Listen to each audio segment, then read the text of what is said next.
Daily. Taste the Daily.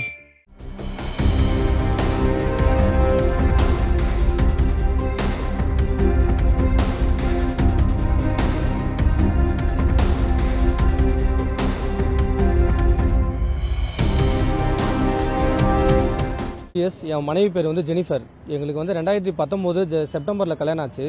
4 வருஷமாக குழந்தை இல்லைன்றதால Sumathi hospital, மாம்பழப்பூரில் தனியார் சுமதி ஹாஸ்பிட்டலில் வந்து ட்ரீட்மெண்ட்காக வந்திருந்தோம். அதில் என் மனைவியை வந்து செக் பண்ணிவிட்டு வந்து அவங்களுக்கு கர்ப்பப்பை கருக்குழாயில் அடைப்பு இருக்கிறதா சொல்லியிருக்காங்க. அதனால் ஆப்ரேஷன் பண்ணணும்னு சொல்லிட்டு சொன்னாங்க. அதனால் வந்து நாங்கள் ஜனவரி மாதம் 26ஆம் தேதி 2024 அன்றைக்கி அட்மிட் ஆகிறோம். அவங்களுக்கு ஆப்ரேஷன் பண்ணுறாங்க. பண்ணிவிட்டு அவங்க வெளியில் வரும்போது கண்ணே திறக்கலை. கடைசி வரைக்கும் கண்ணே திறக்கிறதுல அப்படியே மயக்கத்திலே இருக்கிறாங்க. கேட்டதுக்கு சரியான பதில் சொல்லலை. எங்களுக்கு 27ஆம் தேதி மதியானம் வந்து அவங்க இறந்துட்டு தான் வந்து டிக்ளேர் பண்ணுறாங்க. அவங்க இறந்துட்டாங்க, பிழைக்க மாட்டாங்க, அவங்களுக்கு வந்து ஹார்ட் அட்டாக் வந்துச்சு, மூச்சு திணறல் ஏற்பட்டு ஹார்ட் அட்டாக் வந்துச்சுன்னு சொல்லிட்டு இது பண்ணுறாங்க. அதனால் வந்து நாங்கள் விழுப்புரம் வெஸ்ட் போலீஸ் ஸ்டேஷனில் வந்து கம்ப்ளைண்ட் பண்ணுறோம். அவங்களோட மரணத்தில் சந்தேகம் இருக்குதுன்னு சொல்லிட்டு. அந்த வழக்கு வந்து இப்போது அதே வருஷத்தில் வந்து ஜூலை மாதம் 15ஆம் தேதி நுகர்வோர் நீதிமன்றத்துக்கு வந்து நாங்கள் எடுத்துகிட்டு வரோம்.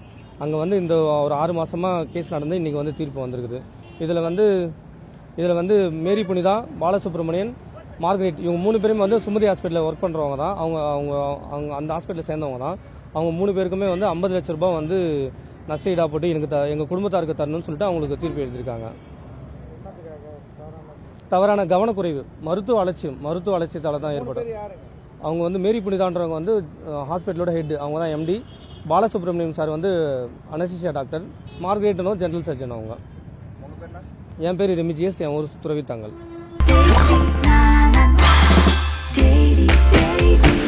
Taste Daily. Taste the Daily.